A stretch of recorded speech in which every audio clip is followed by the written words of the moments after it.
Республикабызда акыркы учурда болуп жаткан кылмыш жана кырсык окуяларын, одоно мыйзам бузуулар менен катар автоунаа айдоочуларынын жоосунсуз жоруктарын чагылдырган телегөзөт берүүсү назарыңыздарда. Сиздер көрүп турган кара түстөгү BMW автоунаасы рейд учурунда айдоочусу мас абалында деген шек менен токтотулган.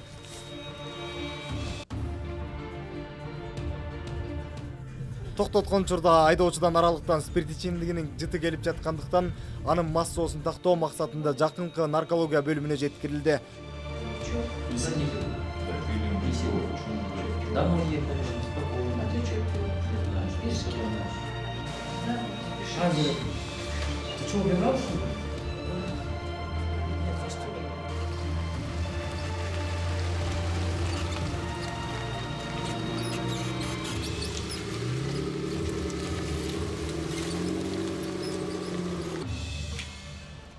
Алкоголь колдонгону тастыкталган согунаасы айып короосуна токтотулуп, өзүнө тийиштүү протокол түзүлдү.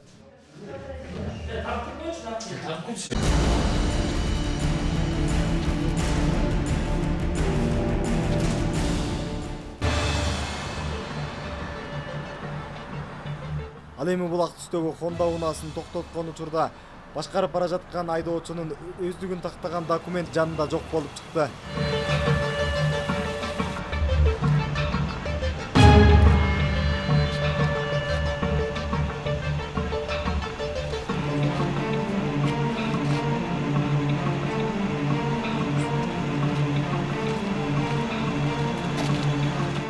Айдоочу кызматкерлерге каршылык көрсөтпөстөн коюлган талаптарга баш ийди.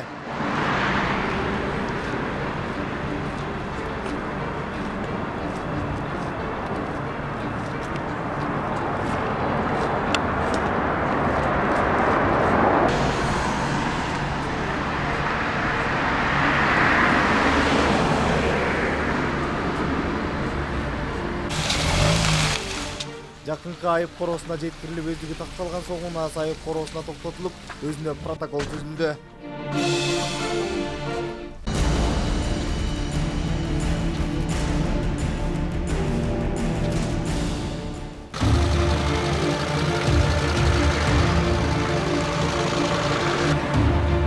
Сиздер көрүп турган Мерседес үлгүсүндөгү жүк ташуучу автоунаадагы рейд учурунда токтотулган. Тийиштүү документтерин текшерүү учурунда жазадан качып кетүүгө аракет кылып, кабарчыны кысымга алууга аракет кылган.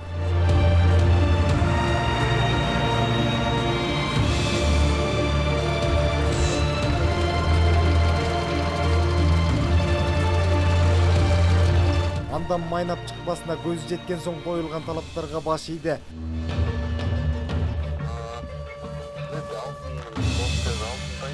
Жок, тааныбайм эч кимди. Тааныбайсың ба? Ой. Унаасы айып короосуна токтотулуп, өзүнө айып кагазы толтурулуп берилди.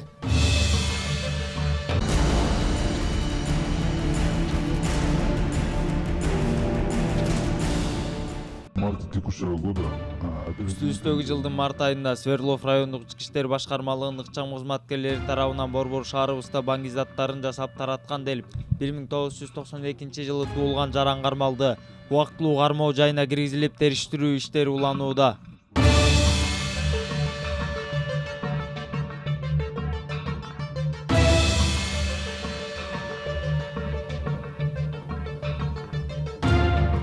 Свердлов райондук ички иштер бөлүмүнүн ыкчам кызматкерлери тарабынан баңгизаттын даярдаган жаран кармалды.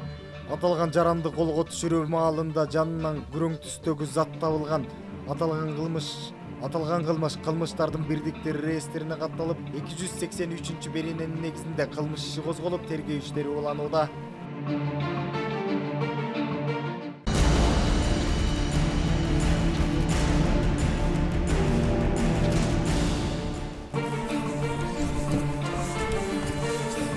Экология милициясынын кызматкерлери эки браконьерди аныкташты. Рейдтин жүрүшүндө аталган кызматтын кызматкерлери тарабынан Торайгыр айылынын көл жээгинен жергиликтүү эки тургун мыйзамсыз балык кармагандыгын аныкташкан.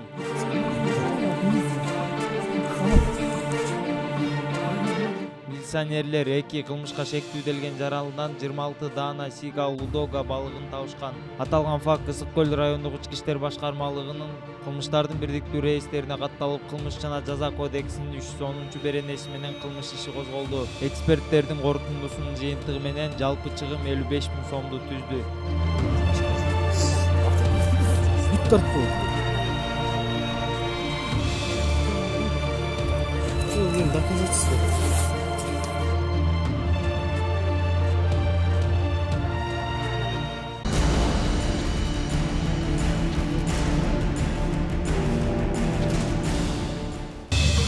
Ысык Көл форель балыгынын өстүрүүчү цехи. Ысык Көл облустук ички иштер башкармалыгынын туристтик экологиялык милициясынын кызматкерлери балык чарба өнүктүрүү департаменти менен биргеликте иш алып барып, атайын чарбада өстүрүлгөн форель балыгынын чабактарын жаратылышка кое беришти.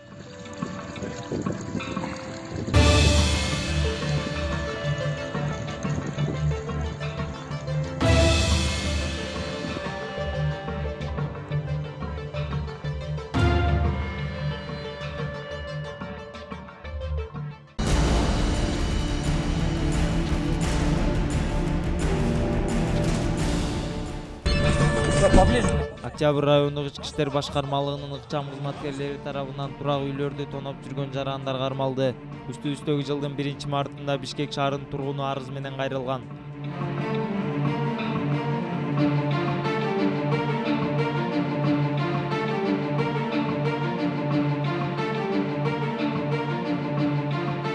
Тергөө жүрүшүндө кылмышка шектүүделип 1983 жана 1985 жылы туулган казакстандык жарандар кармалды.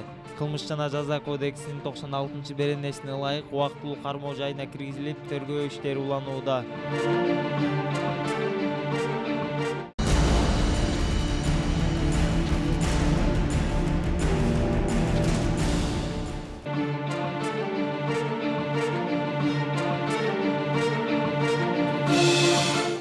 Май райондук ички иштер бөлүмүнүн ыкчам кызматкерлери тарабынан жанында баңгизат алып жүргөн тоноого шектүү жаран кармалган.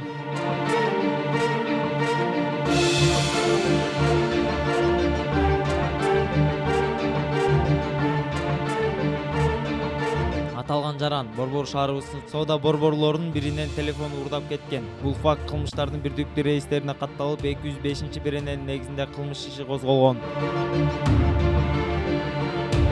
Шектүүнү колго түшүрүү маалында жанынан баңгизат табылган. Уурдалган уюлдук телефонду текшерүү убагында баңгизатты тараткан даректери табылып, кылмыштын бети ачылган. Мурдакы кылмышына 282 берене кошулуп, убактылуу кармоочу жайга жеткирилди. Тергөө иштери уланууда.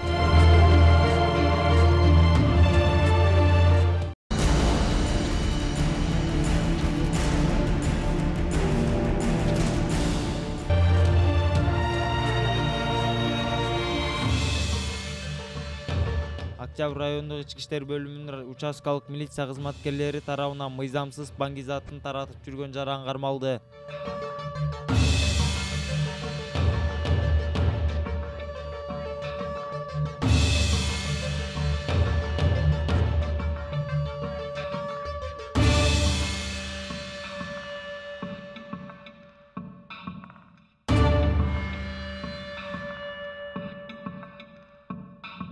Үстүбүздөгү жылдын 9-апрелинде жөө патрулда жүргөн кызматкерлерге белгисиз жаран шек жараткан.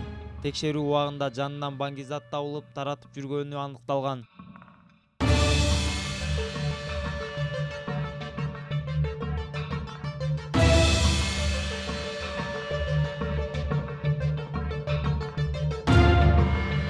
Кылмышка шектүүделип 1994 жылы туулган жаран кармалды. Аталган факт кылмыштардын бирдиктүү рейстерине катталып, 282 берененин негизинде кылмыш иши козголуп, тергөө иштери уланууда.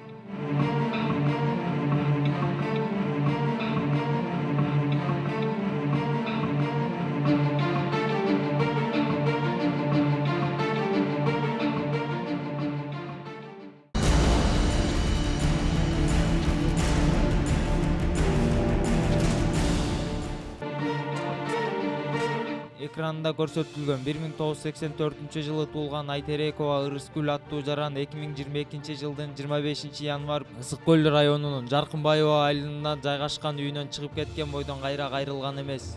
Өзгөчө белгилери: башында сирен түстөгү жоолук, үстүндө көк түстөгү свитер жана сары кызыл түстөгү кыска куртка, бутунда кара түстөгү кышкы бут кийим. Оозунун үстүндө жана бетинин оң тарабында меңдери бар. Көрүп билген жарандар болсо көрсөтүлгөн номерлерге же жакынкы милиция бөлүмүнө кайрылсаңыздар болот.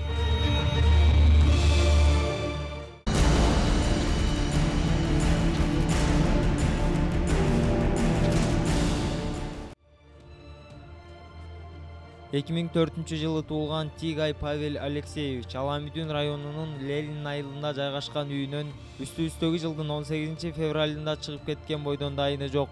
Өзгөчө белгилери: бою 170-175 сантиметр, арык чырай, чачтары узун. Үйдөн үстүндө көк түстөгү куртка, боз түстөгү спорттук шым жана бутуна көлөч кийип чыккан. Көрүп билгендер болсо көрсөтүлгөн номерлерге же жакынкы милиция бөлүмүнө кайрылсаңыздар болот.